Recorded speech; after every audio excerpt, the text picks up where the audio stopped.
নমস্কার ভিউয়ার্স, বিউটিগুলোর পক্ষ থেকে আপনাদের স্বাগত। ভিউয়ার্স, যে টপিক নিয়ে আজকে এলাম, কী দিয়ে শুরু করবো ভেবে পাচ্ছি না। আমি যেটা বলতে চাইছি ভিউয়ার্স, যে আমরা এই যে রেলে যাতায়াত করি, ট্রেনে ভ্রমণ আমাদের আবশ্যক। কারণ আমরা তো গরিব বা মধ্যবিত্ত। যারা বড়লোক তারা তো ফ্লাইটে যাওয়া আসা করে, নো প্রবলেম। আমাদের মতো গরিব বা মধ্যবিত্ত যারা, তারা যে আমরা রেল ছাড়া চলতে পারবো না, এটা তো খুব স্বাভাবিক ব্যাপার ভিউয়ার্স, সম্ভব নয়। তো সেই রেল আমাদের জন্য কতটুকু ভাবিত, কি ভাবে তারা? আমরা সিকিওর? আপনি যে ট্রেনে যাচ্ছেন, আপনি কি সিকিওর? না, এর মধ্যে কোথাও যেন কিছু একটা লুকিয়ে রয়েছে। শুধু এই অ্যাক্সিডেন্টের কথা বলছি না ভিউয়ার্স, কাঞ্চনজঙ্ঘা এক্সপ্রেসের কথা বলছি না। আমি বলতে চাইছি যে প্রতি বছর একটা করে বড় বড় অ্যাক্সিডেন্ট হয়, তাতে আমাদের অসংখ্য সহনাগরিককে প্রাণ হারাতে হয়। তারা কি পাপ করেছিল ভিউয়ার্স, এইভাবে অকালে চলে গেল লোকগুলো? এই তো নয় যে প্রথম হচ্ছে এটা, এই ধারাবাহিকতা। এই কালকে পেপারে দেখছিলাম, আনন্দবাজারে একটা দিয়েছে ধারাবাহিক, সে 2014 সাল থেকে 2024 সাল, এই 10 বছর একটা ধারাবাহিকতা দিয়েছে, যেগুলো বড় বড় অ্যাক্সিডেন্ট, বড় বড় দুর্ঘটনা, 10টা থেকে 300 পর্যন্ত লোক মারা গেছে এরকম সব।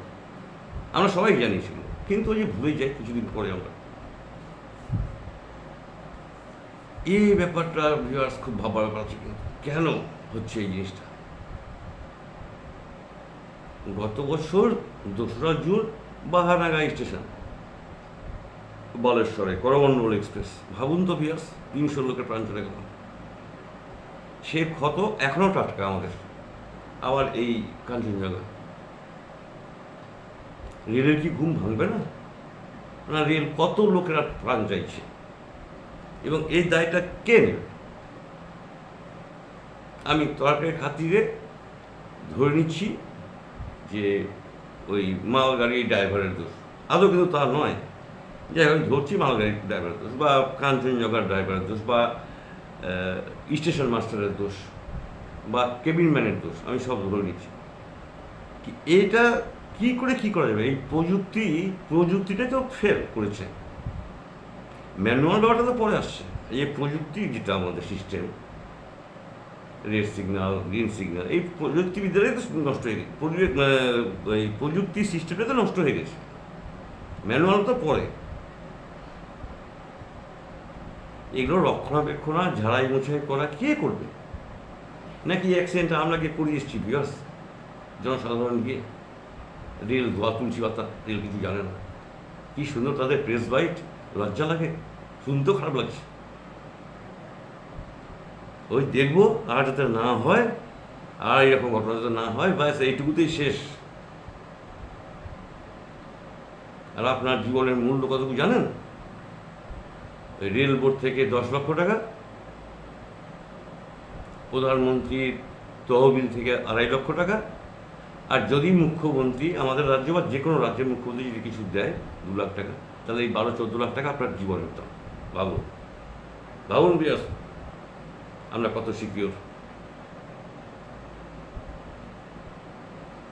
ধিক্কার জানাই, ধিক্কার জানাই, রেল বোর্ডকে ধিক্কার জানাই আমি। লজ্জা হওয়া উচিত এদের। এতগুলো লোকের প্রাণ কেড়ে নিল, তাজা তাজা প্রাণ চলে গেল। 2 দিন পর, 7 দিন 10 দিন খুব লেখালেখি হয়েছে, সবাই বেমালুম ভুলে যাবে, আর যে বাড়ির লোকটা চলে গেল সে চলেই গেল। এই অভাব আর পূর্ণ হবে না।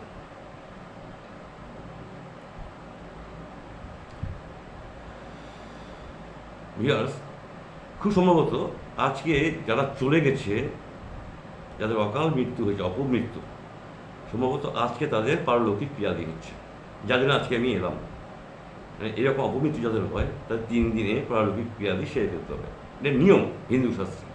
আমি আজকে এই জন্যই প্রতিবেদন নিয়ে এলাম যে আমি সেই সব আত্মার আমি শান্তি কামনা করি ভগবানের কাছে, তাদের আত্মার শান্তি হোক।